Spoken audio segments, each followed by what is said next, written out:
Hey, welcome back. I'm Vivek Bindra. I'm an international motivational speaker, leadership consultant and a business coach. आज वापस आया हूँ। महत्वपूर्ण subject है, क्या आप अपने नवरत्न डेवलप कर पाए? अगर आपके नवरत्न डेवलप हो गए तो आप बैठ के दुबई के बीच पे लेमोनेड पीजिए और आपका बिजनेस हिंदुस्तान के अंदर बढ़ता रहेगा। क्यों ग्लोबल नहीं हो रहे हमारे देश के एंटरप्रेन्योर? यही मेरे लिए दुख का कारण है। मैनेजमेंट की पढ़ाई जो लोग ठीक से नहीं कर पाए ना, उनके लिए मैंने ये free online university, learning university YouTube पे स्टार्ट करी है। आज मेरी चर्चा है, आपके पास बीरबल क्यों नहीं है? आप बीरबल को कैसे कल्टीवेट करें, नवरत्न कैसे बनाएं? पहले तो आपको अकबर बनना होगा। बीरबल तब तक नहीं आएगा जब तक आप अकबर नहीं बनेंगे। बीरबल अकबर के पास जाके रहता है, उसके साथ काम करना चाहता है। बीरबल का एट्रिशन नहीं होता, बीरबल नौकरी छोड़ के भागता नहीं है। बीरबल अकबर को छोड़, क्योंकि अकबर बीरबल को पहचानते थे, उनके टैलेंट को एंगेज करते थे, उनसे सलाह लेते थे, उनको इन्वॉल्व करते थे। अकबर बीरबल को इन्फॉर्म नहीं करते थे, बीरबल की सुनते भी थे। तब तक जिस दिन नवरत्न बना लिया आपने, अब बिजनेस जो है ना एग्जीक्यूट तेज होगा। अकेले आप धंधा कभी नहीं कर सकते। One more time, come on come on come on. अकेले आप धंधा कभी नहीं कर सकते। तो मैं कुछ कारण आपको बता रहा हूं जिनकी मदद से आप अच्छे टैलेंट को देश के अट्रैक्ट और रिटेन कर सकते हैं, अपने एम्प्लॉइज को चला और संभाल सकते हैं। पहला कारण क्या है? पहला पॉइंट मैं रिचर्ड ब्रांसन से सीखा। आप जानते हैं ना, वर्जिन एयरलाइंस, रिचर्ड ब्रांसन, वो क्या कहते हैं? Train your employees enough, train them so much so that anybody can pay them double salary of what you're giving them. थोड़ा हिंदी में बोलता हूँ आपको। वीडियोस एक्चुअली मैं हिंदी में बना रहा हूँ। आजकल इंग्लिश बोलना मैंने बहुत कम कर दिया। मेरे यूट्यूब के पुराने वीडियोस इंग्लिश में होते थे। अपने एम्प्लॉयज़ को इतना ट्रेनिंग दे दो, इतना ट्रेनिंग दे दो, इतना ट्रेनिंग दे दो, उनको डेवलप कर दो कि कोई भी उनको डबल तनख्वाह में एकदम नौकरी दे दे। आप जितना काम, जितना पैसा आप दे रहे हैं ना, आपसे दुगनी तनख्वाह में उनको कहीं भी नौकरी मिल जाए, इतना ट्रेनिंग दे दो। ये सुनने में मुश्किल लग रहा होगा, मैं जानता हूँ आपको। आप सोच रहे होंगे भाई अच्छा जी ऐसा कर देंगे तो सब भाग जाएंगे इधर उधर। नहीं, सेकंड पॉइंट सुनिए। उसके बाद उनको इतना प्रेम दो, इतना प्रेम दो, इतना प्रेम दो कि वो कभी आपको छोड़ के जाए ही नहीं। रिचर्ड ब्रांसन इसी मॉडल पे अपने बिजनेस को बिल्ड किए थे। लोगों को ट्रेनिंग भी बहुत देते थे, उनको प्रेम भी बहुत देते थे, उनका ग्रोथ भी होता था तो वो छोड़ के भी नहीं जाते थे। अब पहले पॉइंट में लव जो है ना, वो दो प्रकार से होता है। एक लव होता है पर्सनल इंटरेक्शन का और एक होता है प्रोसेस इंटरेक्शन का। ध्यान दीजिएगा, लव खाली एक प्रकार, दो प्रकार से लव होता है। क्योंकि आप खाली पर्सनल लव देते रहे लेकिन उनके लिए कल्चर अच्छा बिल्ड नहीं किया, उनके काम करने के लिए सुविधाओं को, तो प्रोसेस भी अच्छा करना पड़ेगा और पर्सनल रिलेशनशिप भी अच्छा करना पड़ेगा। तो पर्सनल रिलेशनशिप तो आप कर ही लेंगे, आप एक व्यापारी हैं, आपको पता है संबंध कैसे बनाते हैं, लेकिन प्रोसेस अच्छा कैसे करेंगे आप? प्रोसेस अच्छा करने के लिए बेस्ट एचआर प्रैक्टिसेस लानी है, जहां से मेरा आ रहा है second point. My second point is show your people a well defined career path. उनकी करियर पाथिंग करिए, उनको ग्रोथ पाथ दिखाइए, उनको बताइए कि उनका अगला लेवल ऑफ डेजिग्नेशन और अगला लेवल ऑफ प्रमोशन क्या होगा। एक एम्प्लॉय अगर एक ही जैसा काम आपके यहां जीवन भर करने के लिए उसको पता लगे रहेगा, देखिए ग्रोथ बहुत इंपॉर्टेंट है। करियर पाथिंग बिल्ड करिए, एक जैसा काम कोई नहीं करेगा आपके साथ रुक के। सो एक टैलेंट प्रोग्रेशन बिल्ड करने के लिए, टैलेंट को प्रोग्रेस मिले, टैलेंट और आगे बढ़े, टैलेंट और आगे बढ़े, उसको करियर पाथिंग बिल्ड करके दीजिए, उसको ग्रोथ पाथ दिखाइए। उसके लिए क्या करना होगा? आपसे कैसे दिखाएंगे? कैसे? आप बोलो सर ये कैसे दिखाते हैं, ग्रोथ पाथ कैसे दिखाएं? ऑर्गेनाइजेशनल स्ट्रक्चर बनाना शुरू करिए। आपकी कंपनी में स्ट्रक्चर क्या होना चाहिए, क्या क्या डेजिग्नेशन की रिक्वायरमेंट है, बाद में रिस्ट्रक्चरिंग भी कर सकते हैं आप उसको, लेकिन आज के हिसाब से बेसिक शुरुआत करिए। अगर किसी व्यक्ति को प्रोग्रेस, आपको पता है ना, जैक मा का इंटरव्यू आपने सुना होगा, if you are a small organization you are trying to build big, तो जैक मा क्या कहते हैं? जैक मा कहते हैं कि शुरुआत के समय में एक एम्प्लॉय को छोटा कंपनी ज्वाइन करना चाहिए, बड़ा कंपनी नहीं। क्योंकि बड़ी कंपनी के बड़े प्रोसेस में वो छोटा सा हिस्सा बन के रह जाएगा, लेकिन छोटी कंपनी में वो इतने सारे काम करेगा और एक अच्छे लीडर के साथ काम करेगा तो बहुत कुछ सीख सकता है। लेकिन दिक्कत क्या है? छोटे नए स्टार्टअप्स में आज दो दिक्कत है, एक है सीड कैपिटल और दूसरा है एट्रिशन। एक छोटे स्टार्टअप्स में ना दो ही दिक्कत आती है उनमें, एक उनको पास पैसा नहीं है धंधा करने के लिए और दूसरा उनके मैन पावर अच्छी मिलती नहीं है काम करने के लिए। छोटी कंपनी में लोग ज्वाइन नहीं करना चाहते, लोग सुरक्षा की भावना देखना चाहते हैं। तो मेरे दूसरे पॉइंट पे ध्यान दीजिए, लोग आपके साथ तब टिकेंगे जब आप टैलेंट प्रोग्रेशन करेंगे, उनको दिखा पाएंगे कि कैसे आपका ग्रोथ पाथ होगा। तो उनका करियर पाथिंग और ग्रोथ पाथिंग बना के दिखाइए, उसके लिए एक ऑर्गेनाइजेशन स्ट्रक्चर तैयार करिए। और वो जो आप कहते हैं ना कि सर पे चढ़ जाएगा, उसका सिंपल तरीका है, स्कोर बोर्ड बनाइए ना। हर काम का स्कोर बोर्ड बनाइए, उसका स्कोर बोल रहा है, अगर उसका स्कोर बोल रहा है तो तारीफ करते जाइए। जब उसका स्कोर नहीं बोल रहा तो उसको एनकरेज करके हेल्प करिए, चलो मैं तुम्हारी मदद करता हूं। स्कोर बोर्ड बना देंगे, वो जैसे ही अच्छा करेगा तुरंत तारीफ करिए, और जैसे ही उसका रिजल्ट नहीं आता उसका हैंड होल्ड करिए, उसको मदद करिए, हैंड होल्डिंग सपोर्ट दीजिए, अपने आप ठीक होगा ना। मेरे साथ आज बहुत सी लॉस मेकिंग कंपनी को मैंने प्रॉफिट मेकिंग बनाया by the blessings of Krishna in Bhagavad Gita. मैं केवल खुद पे नहीं लेना चाहता उसका सारा credit, I have learned a lot of things from Bhagavad Gita, लेकिन ये बात पक्की है, आपकी लॉस मेकिंग कंपनी अब काम नहीं कर पा रहे, मेरे पास आ जाइए। अगर उसको प्रॉफिट मेकिंग बनाने के प्रिंसिपल्स से ना बना दिया ना, उस दिन ट्रेनिंग करनी छोड़ दूंगा। मैं आपको वचन दे रहा हूं, मैं विश्वास है मेरे को बहुत, क्योंकि हम प्रिंसिपल्स पे काम करेंगे और आपसे कराएंगे, इसीलिए लोग लीडरशिप फनल प्रोग्राम में आते हैं हमारे। मेरा अगला पॉइंट है transparency and communication. Transparency and communication का बहुत बड़ा रोल है, इसको ग्लास डोर पॉलिसी भी बोलते हैं आज कॉर्पोरेट वर्ल्ड के अंदर। आपको ओपन ग्लास डोर पॉलिसी रखना पड़ेगा। ग्लास डोर मतलब अंदर बाहर सब दिख रहा है, आप अप्रोचेबल होने चाहिए, बॉस अप्रोचेबल होना चाहिए, ऑर्गेनाइजेशन के अंदर ग्लास डोर होना चाहिए। ऐसे लकड़ी के दरवाजे, एक तो होता है फिजिकल, एक होता है मेंटल। मैं मेंटल भी बोल रहा हूं फिजिकल के साथ साथ। ऐसा नहीं खाली फर्नीचर चेंज करा के ग्लास डोर लगा दिया और अंदर फिर से सीक्रेट बातें कर रहे हैं। ट्रांसपेरेंसी चाहिए। ट्रांसपेरेंसी का क्या मतलब होता है? इसका एक मतलब तो होता है नो फेवरेटिज्म। ये जो फेवरेटिज्म सिस्टम है ना, इसको केबिन में बुलाया, उससे कुछ अलग बात किया, उसको केबिन में बुलाया, उससे कुछ अलग बात किया, धीरे धीरे पर्दा फाश हो जाएगा, ज़्यादा दिन टिकेगा नहीं। इसलिए ट्रांसपेरेंसी कम्युनिकेशन में बहुत इंपॉर्टेंट है। पारदर्शिता, इससे लोगों में कॉन्फिडेंस बिल्ड होता है। एक बात बताएं आपको, जब ज़्यादा दिन तक आप लोगों को अकेले में लेके मीटिंग करते हैं और कुछ लोगों को बाहर छोड़ते हैं ना, तो उनको पहली फीलिंग पता है क्या आती है? कॉन्स्पिरेसी हो रही है मेरे खिलाफ, कुछ तो गड़बड़ है, कुछ तो ये जो फीलिंग्स हैं, ये फीलिंग इनसिक्योरिटी को बिल्ड करती हैं और इनसिक्योरिटी ब्रीड करती हैं, और पीछे नीचे जाके लोग फिर आपस में बातचीत करना शुरू करते हैं बाहर जाके। इसीलिए आपने सुना लिज्जत पापड़ वाली मेरी केस स्टडी में, महिलाओं की सबसे बड़ी सफलता का एक कारण क्या था? कानाफूसी चलेगी नहीं, जो बोलना है सबके सामने बोलो। वन मोर टाइम, क्या बोली वो लेडीज? क्या बोलती थी लिज्जत पापड़ में? कानाफूसी चलेगी नहीं, जो बोलना है सबके सामने बोलो। तो ये जो ट्रांसपेरेंसी का मॉडल है ना, वहां लोगों में कॉन्फिडेंस बढ़ता है और उसको अपनापन मान सकते हैं, वहां पे ओनरशिप बढ़ जाता है। उनको सब पता है, माइंड में क्लैरिटी है, क्लटरनेस नहीं है। नहीं तो एक इनसिक्योरिटी आ जाती है, अरे कहीं मेरे को निकालने का प्लान तो नहीं हो रहा, अरे मेरे खिलाफ साजिश तो नहीं हो रही। लेकिन ट्रांसपेरेंसी होगी तो कभी दिक्कत नहीं। ट्रांसपेरेंसी में शुरू में तकलीफें आएंगी, जरूर आएंगी, लेकिन धीरे धीरे जब वो कल्चर बन जाता है, लोगों को समझ में आ जाता है ट्रांसपेरेंट कल्चर है, तो उनका वहां कॉन्फिडेंस बिल्ड करता है और वो एक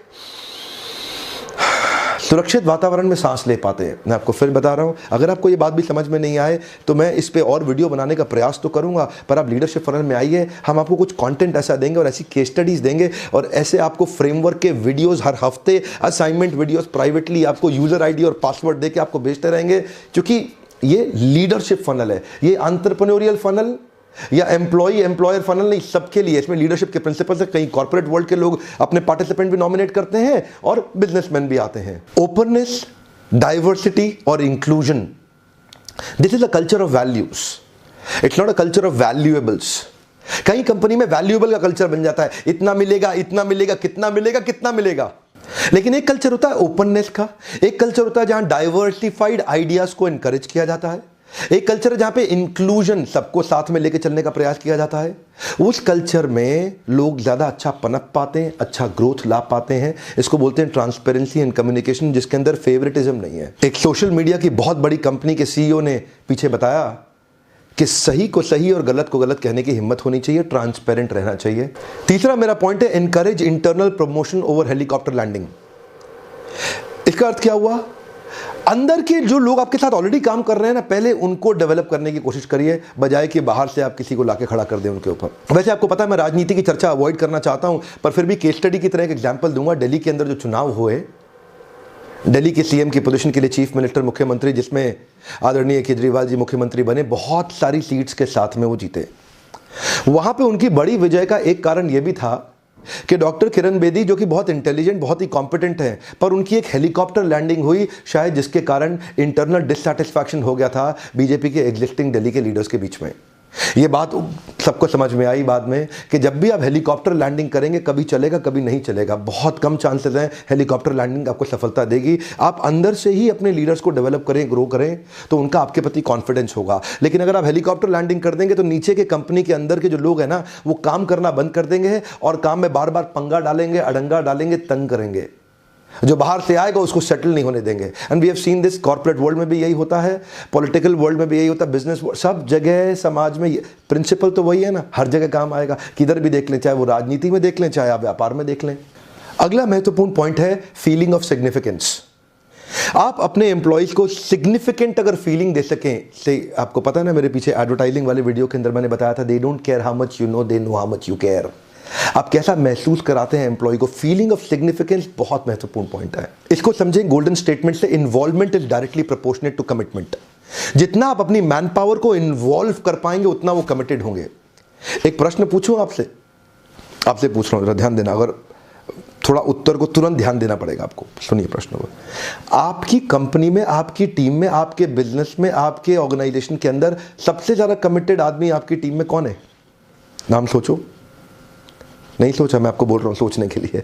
सोचो, सोचा? अभी भी नहीं सोचा? मैं बोल रहा हूं सोचो, पहले नाम सोचो। आपकी टीम में सबसे कमिटेड आदमी कौन है? अब सोचा? अच्छा, ध्यान दीजिएगा, ये वही आदमी है जिसको आपने सबसे ज्यादा इन्वॉल्व किया था। अगर आप जिसको इन्वॉल्व ज्यादा करेंगे उसका कमिटमेंट ज्यादा आता है।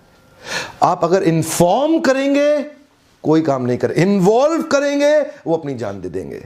ध्यान दीजिएगा, इंटरेस्टिंग नहीं बनना है, इंटरेस्टेड बनना है। सामने वाले में इंटरेस्टेड बनिए, उसको इन्वॉल्व करिए अपने साथ में, इन्फॉर्म करने पे कहा। तो इसीलिए जरूरी क्या है? Feeling of significance. जैसे ही आपने अचानक केवल एक आदमी की तारीफ करनी शुरू कर दी, दूसरे का फीलिंग ऑफ सिग्निफिकेंस डाउन हुआ, उसका कमिटमेंट कम हो जाएगा। Every employ must feel significant, कि वो कंट्रीब्यूट कर रहा है टॉप लाइन को भी बिजनेस के, बॉटम लाइन को भी बिजनेस के। P&L अकाउंट में होता है ना, top line bottom line, finance में बेसिकली चीज है। तो वो पैसा लाने में, पैसा बचाने में, पैसा कमाने में कहीं ना कहीं कंपनी में मदद कर रहा है, उसको ये महसूस कराइए। छोटी कंपनी के व्यापारी पता क्या सोचते हैं, हो सकता है आप भी सोच रहे हो, बुरा नहीं मानना, कि सर ज़्यादा फीलिंग ऑफ सिग्निफिकेंस दे दिया, सर पे तो नहीं चढ़ जाएगा? चढ़ जाएगा सर पे, लेकिन आप ना उसकी गलतियों को और उसकी अच्छाइयों को दोनों को रिकॉर्ड करिए और टाइमली कम्युनिकेट करिए, सर पे नहीं चढ़ेगा। फीलिंग ऑफ सिग्निफिकेंस हमेशा ज़रूरी है। आपके बच्चे को भी, जैसे पेरेंटिंग करते हैं ना, बच्चों के संतान का लालन पालन करते हैं, उसको भी फीलिंग ऑफ सिग्निफिकेंस देना पड़ता है, जिससे उसका सेल्फ एस्टीम और कॉन्फिडेंस उठता है, तो वो एफर्ट ज़्यादा करता है। एक बार आपने सेल्फ एस्टीम और कॉन्फिडेंस गिरा दिया तो उसका एफर्ट कम हो जाएगा। एफर्ट खत्म, सेल्फ एस्टीम खत्म, कॉन्फिडेंस खत्म, नया इनिशिएटिव खत्म। अगर सब कुछ खत्म तो आपका प्रोजेक्ट भी खत्म और आप भी खत्म। तो इसलिए आप चाहते हैं कि नए इनिशिएटिव ले लोग, उनको फीलिंग ऑफ सिग्निफिकेंस दीजिए। बच्चों को भी देना चाहिए, एम्प्लॉयज को भी देना चाहिए। प्रिंसिपल वही है, सब जगह एक तरीके से काम करता है। तो मेरा अगला पॉइंट है, पीपल लाइक टू विन। उनको जिताइए, लोग जीतना चाहते हैं, उनको जीतने में मदद करिए। आप इंश्योर करिए कि आप अपने लोगों को जिता सकें। जहां पे आदमी जीत रहा है ना, उसको वो छोड़ के नहीं जाता, उसको टेस्ट ऑफ सक्सेस दीजिए। लेकिन कई बार क्या है, हम लोगों से ना जबरदस्ती कोई नया नया अलग अलग टाइप का काम कराने का कोशिश करते हैं, वहां उनको टेस्ट ऑफ फेलियर आता है। और टेस्ट ऑफ फेलियर में there are high chances that a man will quit. या तो वो छोड़ देगा, या वो साथ में रिज्यूमे अपलोड करके रखेगा naukri.com पे, जिस दिन निकलेगा, जिस दिन लग गई ना उसकी, निकल लेगा, आपको तो छोड़ के पक्का जाएगा। लेकिन आप क्या कर रहे हैं? आप चाहते हैं कि मछली को पेड़ पे चढ़ाने का काम कर रहे हैं। मछली पेड़ पे नहीं चढ़ती है, मछली पानी में तैरती है। मछली को पेड़ पे नहीं चढ़ाइए, क्योंकि अगर मछली को पेड़ पे चढ़ाने के लिए मेहनत करेंगे ना, मछली भी बेचारी दुखी रहेगी, पता नहीं मैं क्यों नहीं चढ़ पा रही, और आप भी परेशान होते रहेंगे, ये डफर है, देखो चढ़ नहीं पा रही पेड़ पे। अरे पेड़ पे बंदर चढ़ता है, बंदर को पेड़ पे चढ़ाइए, मछली को मत चढ़ाइए। इसको बोलते हैं कॉम्पिटेंसी मैपिंग। कॉम्पिटेंसी असेसमेंट करिए कि वो किस कॉम्पिटेंसी में कामयाब होगा। टेस्ट ऑफ सक्सेस से वो आपके साथ रहेंगे, और टेस्ट ऑफ फेलियर मिला तो आपको तुरंत छोड़ देंगे। तनख्वाह कम भी मिलेगा ना कहीं पे जाके, उधर भी जाके वो काम करने को तैयार हो जाएंगे, अगर उनको वहां टेस्ट ऑफ सक्सेस मिल गया। अकबर के साथ बीरबल इसीलिए टिके थे। बीरबल वरना क्यों उनके साथ टिके रहे? क्योंकि अकबर इंटेलिजेंट लीडर थे। और मेरा आखिरी पॉइंट है, multiply the skill and energy of those working with you. जो आपके साथ काम कर रहे हैं ना, आपको एक फ्रेमवर्क बनाना पड़ेगा कि उनका स्किल भी बढ़ाएं, उनका विल भी बढ़ाएं। ध्यान दीजिएगा, आपको देखना पड़ेगा कि कैसे हर एक एम्प्लॉय का स्किल कितना बढ़ रहा है, विल कितना बढ़ रहा है। उसका एक टेम्पलेट बना लें अपने सामने, और हर एक एम्प्लॉय का मंथली मेजरमेंट करने का प्रयास करें। इसका उत्साह कितना बढ़ रहा है और इसकी क्षमता कितनी बढ़ रही है। मेरा पीछे एक यूट्यूब का वीडियो था skill will matrix by Vivek Bindra. अगर आपने नहीं देखा तो जाके देखिए, सर्च करिए skill will matrix by Vivek Bindra, आपको काम आएगा। और अगला वीडियो देखिए coaching and mentoring by Vivek Bindra. ये 2 वीडियोस मैं आपको रेकमेंड कर रहा हूं, ये दोनों जरूर देखिएगा। इसका यहां पे मैंने आपको थंबनेल दे दिया है, skill will matrix by Vivek Bindra, coaching and mentoring by Vivek Bindra. ये आपको मदद करेंगे कि कैसे आप अपनी एम्प्लॉइज को कोच और मेंटर करके उनके स्किल और विल को मल्टीप्लाई कर सकेंगे। आप अगर डिटेल में जानना चाहते हैं ना, तो आपको पता है मेरा जवाब क्या है। आइए लीडरशिप फनल में, जिसमें डिटेल में चैप्टर है, जहां पे आपको, अगर आप अपने बिजनेस को ऑटो मोड में लाना चाहते हैं क्या, या गल्ले पे ही बैठना है आपको, हाँ, अपने लिए नौकरी पाल के रखनी है। वन मोर टाइम, अगर आप चाहते हैं बिजनेस ऑटो मोड में जाए और मल्टीप्लाई होना शुरू हो जाए, वो तब तक नहीं होगा जब तक आपके पास बढ़िया मैन पावर नहीं होगी। बढ़िया मैन पावर हायर कैसे करें, उसको रिटेन कैसे करें, उसको डेवलप कैसे करें, उसको मल्टीप्लाई कैसे करें, उस चैप्टर को डिटेल में समझने के लिए आप लीडरशिप फनल प्रोग्राम में आइए। जनवरी 2018 के बाद के बैचेस में हम प्राइस रिवाइज कर रहे हैं। उससे पहले अगर आते हैं तो इसी नंबर पे फोन करिए, पता लगाइए कि आपके पास सबसे नजदीक बैच कहां पे होने वाला है, जहां पे आप अपनी एंटरप्रेन्योरियल लीडरशिप प्रोफेशनल सक्सेस के लिए हमारे को आके ज्वाइन कर सकते हैं। एक्चुअली जो हमारे देश में सबसे बड़ी सफलता आएगी, वो सफलता दिल्ली और मुंबई से नहीं आती। दिल्ली और मुंबई तो मैं ट्रेनिंग करने जाता हूं। वैसे सबसे बड़ी सफलता आएगी देश के अंदर हमारे देश के छोटे शहरों से, जहां पे अगर व्यापारी बड़े हो गए, वो सबसे बड़े ग्रोथ इंजन बन सकते हैं। एमएसएमई और एसएमई सबसे बड़े ग्रोथ इंजन बन सकते हैं। छोटे दुकानदार जो बड़े अच्छे रिटेल स्टोर्स में कन्वर्ट हो जाएं, सबसे बड़ा ग्रोथ इंजन बन सकता है एक छोटा कमजोर व्यापारी एक छोटे शहर का, जो बड़ा कंग्लोमरेट एक एंटरप्रेन्योर बड़ा बन सकता है। मैं चाहता हूं आप मेरी मदद करें, कृपया करके मेरी मदद करें। एक ही मेरा मिशन है, आप इस वीडियो को व्हाट्सएप पे जाएं और उन सबको शेयर करें जो अपने एम्प्लॉय को रिटेन नहीं कर पा रहे, उनको शायद इससे मदद हो जाए। सो इन 7 स्ट्रेटेजिक ऑप्शंस में से आप किसको अप्लाई करेंगे, मैं चाहता हूं नीचे कमेंट बॉक्स में आप लिखें, और ताकि सब एक दूसरे का पढ़ सकें, किसको किससे इंस्पिरेशन मिला ना। Each one teach one while being taught by one, हर एक को एक दूसरे से इंस्पिरेशन लेना चाहिए। तो कमेंट बॉक्स में हम सब चलेंगे नीचे अब, और सबके साथ चल के देखेंगे किसको कौन सा पॉइंट सबसे अच्छा लगा। सो इन 7 स्ट्रेटेजिक पॉइंटर्स एक्शनेबल्स में आपको सबसे ज़्यादा कौन सा पसंद आया, नीचे लिखिए, ताकि हम सब एक दूसरे से सीख सकें। अगर आपको वीडियो से मदद मिली हो, ज़रूर लाइक कर दें। सब्सक्राइब आपने किया होगा, बेल आइकॉन को अगर हिट नहीं किया, नोटिफिकेशन नहीं आएंगे। बेल आइकॉन को हिट करने से नोटिफिकेशन डायरेक्ट सबसे पहले आप तक आपकी सफलता के लिए पहुंचेंगे। Video online free learning university पर देखने के लिए आपको दोबारा से बहुत बहुत धन्यवाद।